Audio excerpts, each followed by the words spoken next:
You never have to be cold, my Lara, if you don't want to be. No, get back! What's happening, Mother? Lord, what is it? Oh God, no!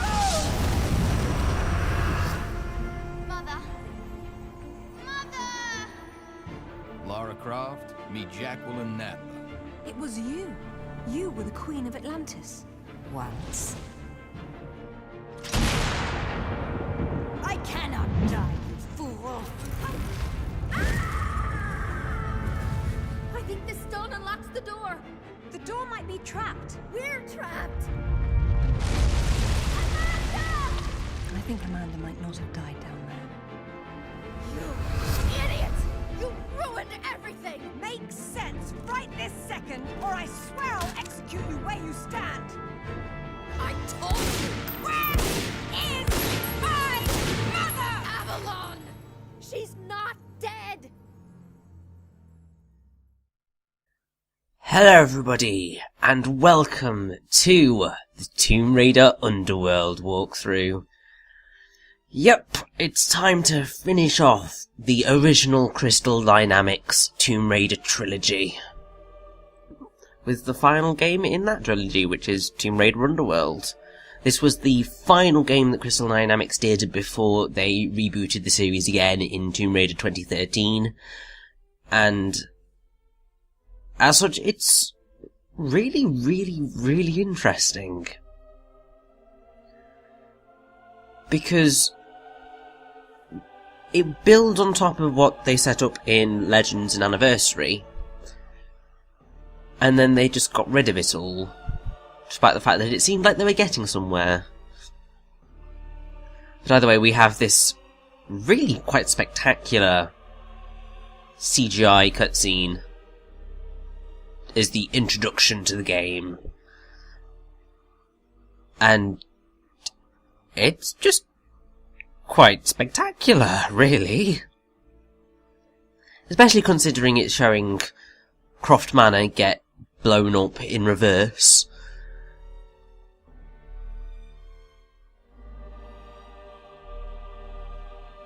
Which I think is the first time this place has ever gotten attacked.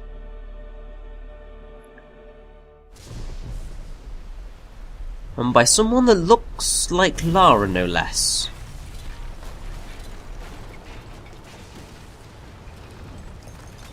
How very odd.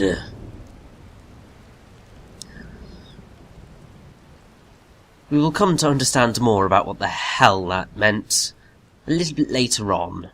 But it's time to begin! Now, I will say, I'm not a fan of this menu. It's really clunky. Like, really stupidly clunky. Because it's a ring menu, so you have to kind of hold to select. Now, there are 3 difficulty levels. Technically, I probably should have done Master Survivalist, because that is, like, the only difficulty level. Well, it's one of the only achievements that I've not got yet, and beating the game on Master Survivalist difficulty does net you an extra. But I remembered some slight difficulty with certain elements of the combat, so I thought, I can't be bothered, I want a reasonably nice, smooth run of this. Now, this little bit that you saw before that CGI cutscene was the previously on Tomb Raider, which is a nice little catch-up to make sure you know what the heck's going on in Underworld.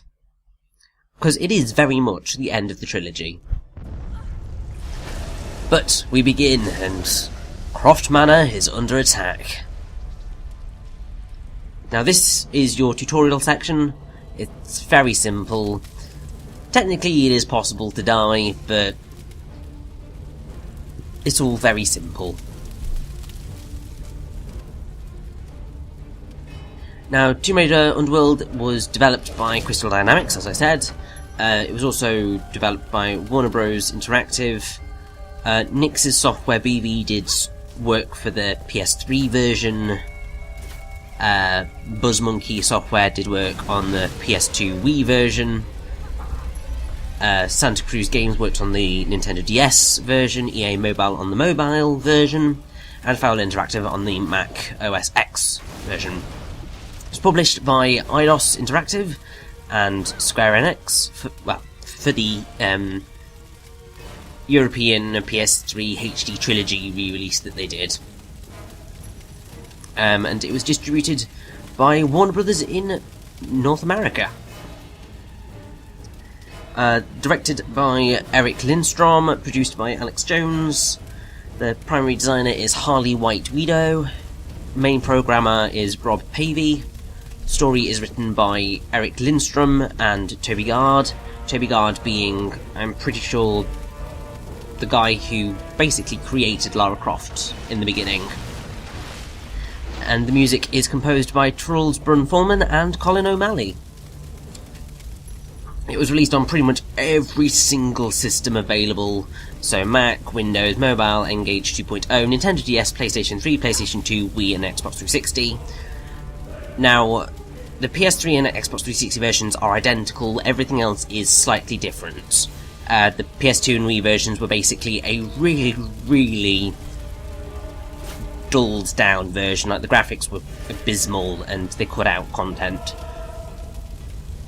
But yes, and it was released in North America on the 18th of November 2008, in Europe 21st of November 2008, and in Australia 5th of December 2008.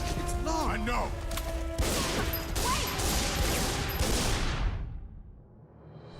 And with that, we get our opening credits.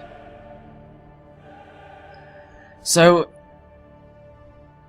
it all kicks off really kind of dark.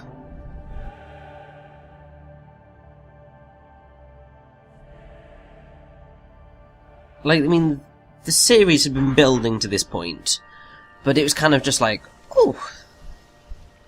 I mean, thankfully it's nowhere near Angel of Darkness level dark. That was ridiculous. Not that I've ever played Angel of Darkness, but I've seen stuff with it. This is much more in keeping with Tomb Raider, I feel. Hey, Lara. Find it yet? Patience, Zip. I warned you that conveniently undiscovered islands would be scarce in the Mediterranean. Are you sure this Eddington chap knows what he's talking about? If he says father was convinced the path to Avalon was here, I have no reason to doubt it. Fair enough. But it's... well, we've been talking... You've been talking, man. Yeah, it's just... alright, maybe Avalon is real, but just because some bad woman tells you your mother didn't die after all. I mean, look, I don't want to seem heartless, but this idea of your mum living in some Celtic underworld, it's a little bit mental, isn't it? I have no illusions that my mother is holding court in some mythical paradise, Alistair. I only want the truth, whatever it may be. I'll ring you later.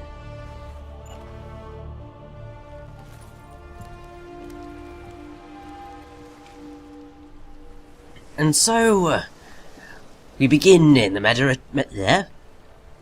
Mediterranean Sea with the path to Avalon.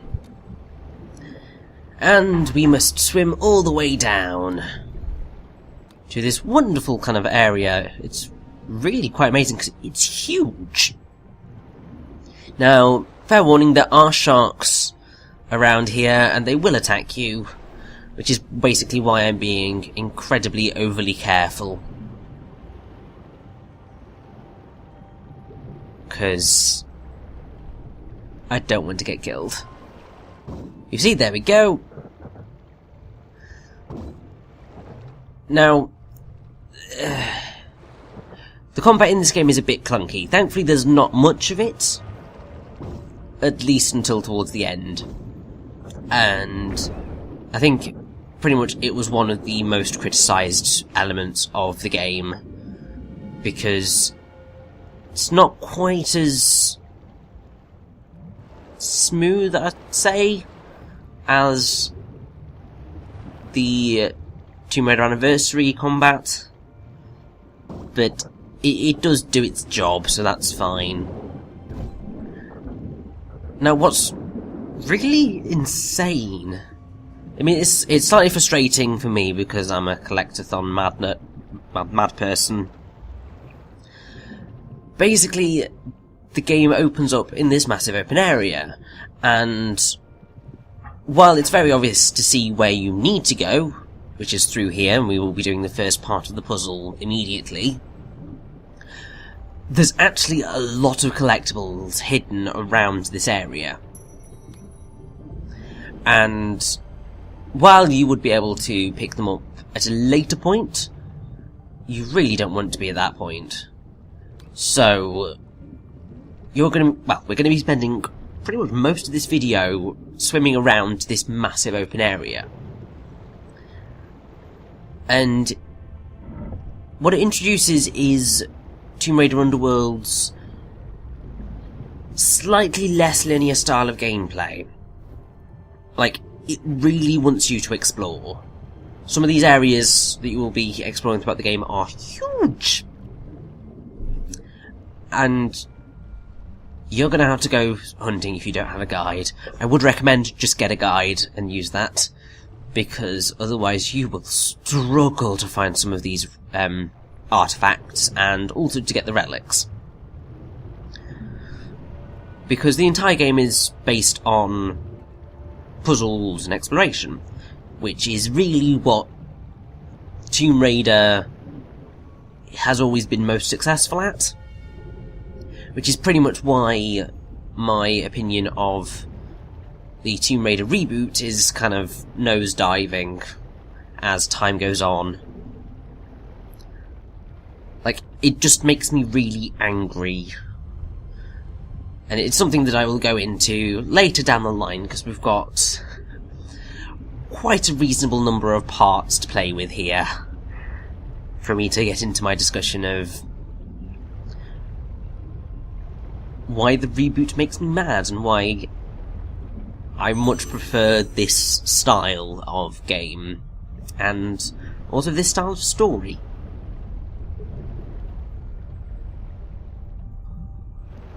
But whilst we are swimming around searching for artifacts and all of this, it's very easy to get lost. But one of the things that frustrates me quite a bit about Tomb Raider Underworld, and it's a progression that happened throughout, from Legends to Anniversary to here, is that the artifacts gradually got more and more difficult to spot. They do play a little jingle when you are near one, and once you spot them, they're fine. But it's very, very difficult sometimes to spot them, because they're very small little things.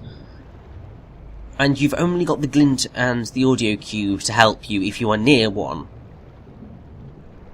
But there is no clue as to where any of them are. It is something that the reboot did sort of fix, in that it gave you a map, and once you got certain thingy, it would tell you where all the collectibles were, and then it was just a case of locating them and finding them, which is great. But, like, in Legends, a lot of the artifacts were very easy to see because they were quite big and sparkly. Whereas they gradually got smaller and smaller to the point that they are here, and that just wasn't great.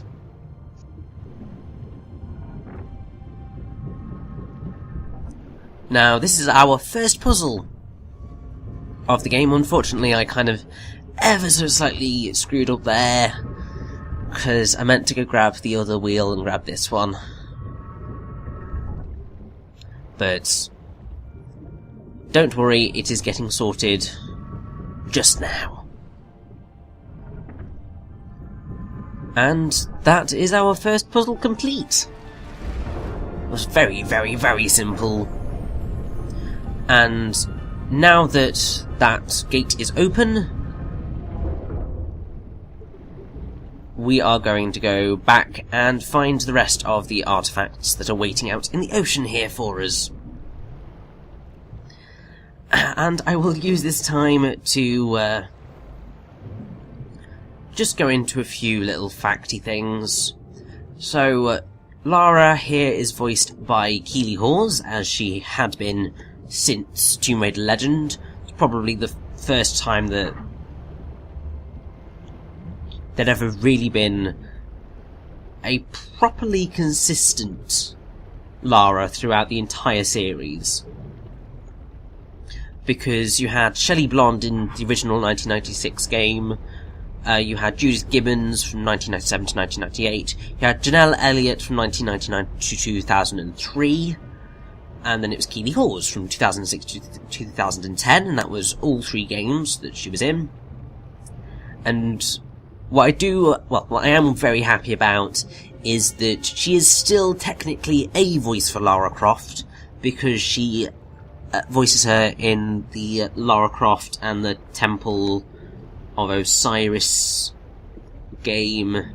It's the Lara Croft and games that she's still the voice of Lara for, which I'm very happy about, because Keeley Hawes is pretty much my favourite voice actress for Lara ever. She's basically the perfect Lara Croft in my eyes. Much, much, much better than Camilla Luddington. No offence to her or her acting abilities, but Keeley Hawes is Lara.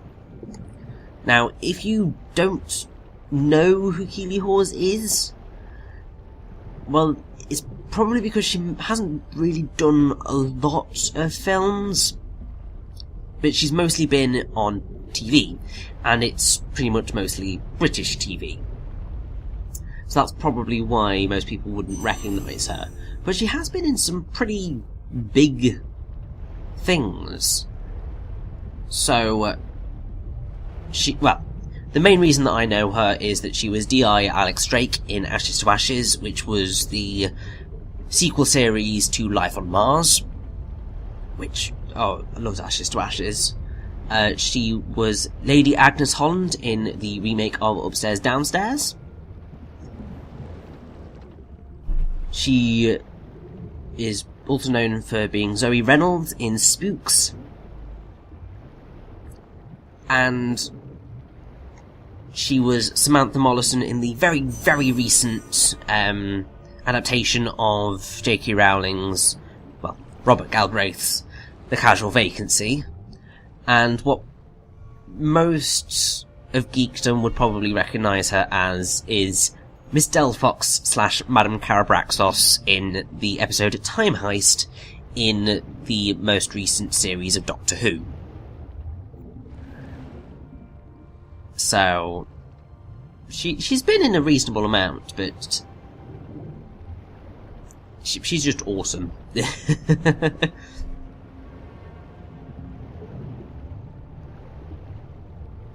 Now, as we swim around the Mediterranean Sea, if you, like me, have slightly poor geography. I know the main countries and stuff, so I'm not that dim, but I don't know my oceans, let's put it that way. So the Mediterranean Sea is in the Mediterranean region. It's completely enclosed by land, so you've got southern Europe to the north, and North Africa to the south. So it's that little bit there. And while it apparently is sometimes seen as part of the Atlantic Ocean, it's normally a separate body of water.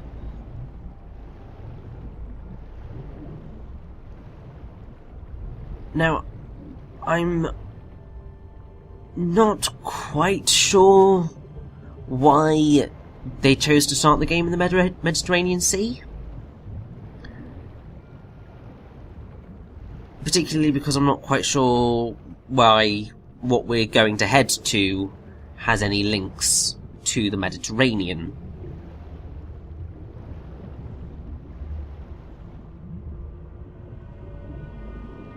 I suppose it may have something to do with... It's mentioned in the Bible, obviously. Because it's on the west coast of the Holy Land. But other than that, I'm not quite sure what the connection is. Well, specifically the connection to Underworlds, because that is the entirety of what Tomb Raider Underworld deals with. Because obviously we are searching for Avalon. And we will come across many, many, many other things to do with Underworlds. So this is going to be a series that's probably going to be slightly filled with quite a bit of religion, I would suspect, so be warned.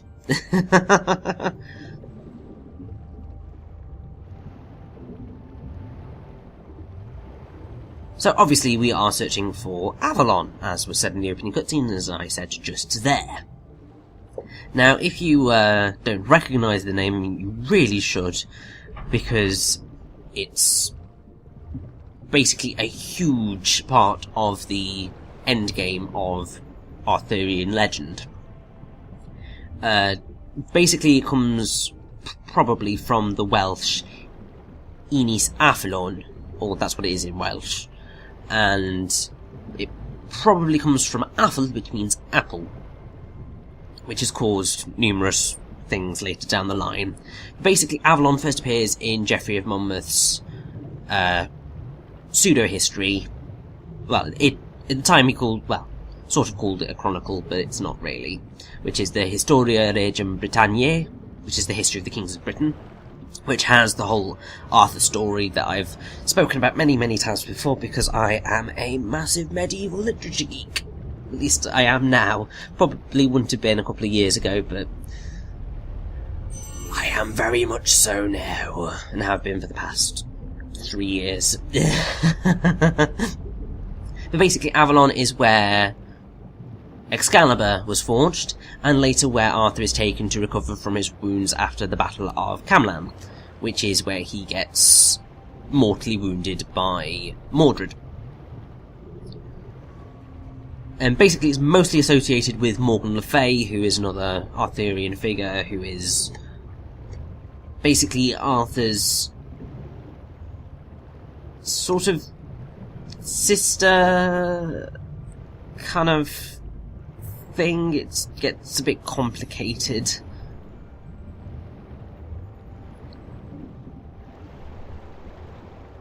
So, like the daughter of Arthur's mother. But, so, they're half-siblings. Yeah, so it gets a bit complicated. But basically, Avalon has always been, most underworlds are highly mythical things, and no one knows what happens after death. But Avalon in particular is highly mythical because it's not like heaven or a religious underworld. Because it's an island. And there is the whole thing of Arthur will one day return from it. Obviously, having played through Tomb Raider Legend, we know that that is simply not the case, and basically, Arthur never went to Avalon. Because of stuff that we will see later on.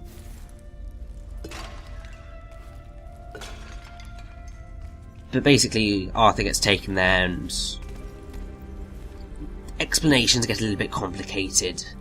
But it's generally seen as like an isle of apples, or isle of fruit trees.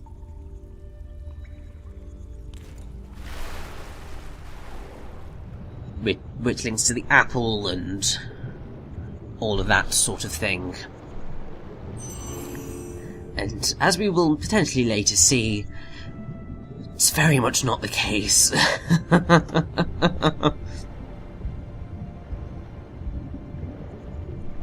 There is a funny thing that around 1190 Avalon became associated with Glastonbury, which is when the monks at Glastonbury Abbey claimed to have discovered the bones of Arthur and Guinevere. Now, it's most likely a complete and utter fake. And I'm pretty sure that it was proven to be fake. Yeah, it's like pseudo-archaeology. So it's most likely a publicity stunt. But the whole... well, mostly because most people don't believe that Arthur existed. Obviously, in the realm of Tomb Raider, Arthur did exist. And the power of Excalibur was attributed to an ancient mythical thing, all these swords, that contributed to a massive monomyth. And really that's what Underworld seeks to kind of begin to pull together. We'll never quite find the source of the monomyth, but it unites the plot points of Legend with all of its Arthur stuff, with Tomb Raider Anniversary with all of its Atlantis stuff, and brings in a well, not quite brand new, but it brings in a different mythos, which is really awesome.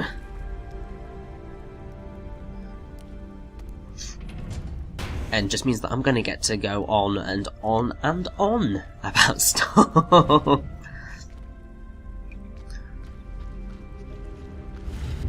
Now, I haven't really been talking about the gameplay, and to be perfectly honest, it's very similar to Tomb Raider Anniversary and Tomb Raider Legend, really.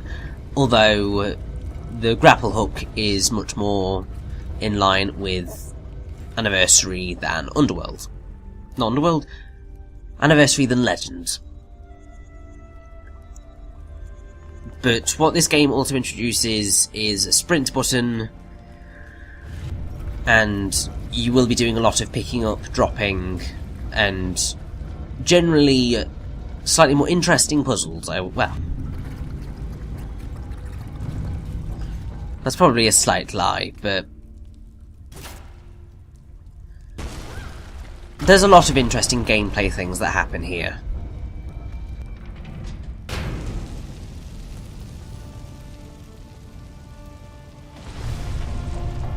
And doing that unlocks the door. Incredible. The carvings are clearly similar to early Germanic design, but this is far older than the 5th century, yet, strangely enough, more sophisticated. Proto-Norse runes. Let's see. World of Mist. That would be Niflheim, the realm of the dead. Not Avalon exactly, but the Norse equivalent.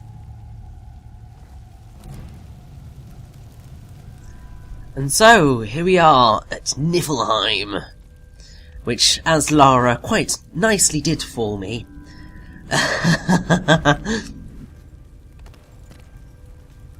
is explain sort of the etymology. So, Niflheim is most commonly kind of called Mist Home, Abode of Mist, Mist World, World of Mist, because it's similar to the Anglo-Saxon Nifl, which means dark, and the Dutch Nevel and German Nebel, which mean fog. So there's all that linking together. And it's one of the 9 worlds in Norse mythology, which overlaps with Nifl and Hell. Now, Niflheim actually only appears in 2 extant sources, which are the Gjalfanginning, which is the tricking of Gylfil, which is the first part of Snorri Sturluson's Prose Edda after Prologue. And that guy is an Icelandic historian, poet and politician from 1179 to 1241. Which deals with the creation and destruction of the world of the Norse gods and many other aspects of Norse mythology. And The second part is then Skald Skaparmal. And the third is Hatatal. And basically, Niflheim was the first world to be created after Muspelheim. So it stated it was many ages before the earth was shaped that the Mistworld Niflheimer was made, and midmost within it lies the well that is called Felgelmar, from which spring the rivers called Svol, Gunthra, Fjorm, Fimbulthul, Slida and Hrid, Silga and Ilga, Vid, Lepta, Gjol is hard by Hellgates. And basically it's a very icy, primordial cold thing with 9 frozen rivers. And there are 2 classes of legendary beings, which are the Hrimthrursa, which are the frost giants, and the Niflungar, which are treasure-hoarding spirits. But anyway, as we pick up this health potion, which that's what these are, we can hear a little something in the distance. I'm slightly terrified about what we're going to run into here.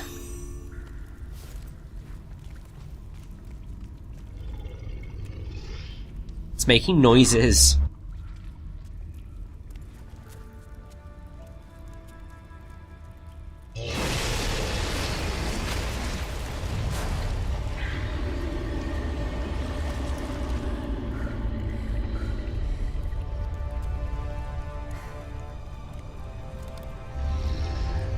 Hello, Ugly.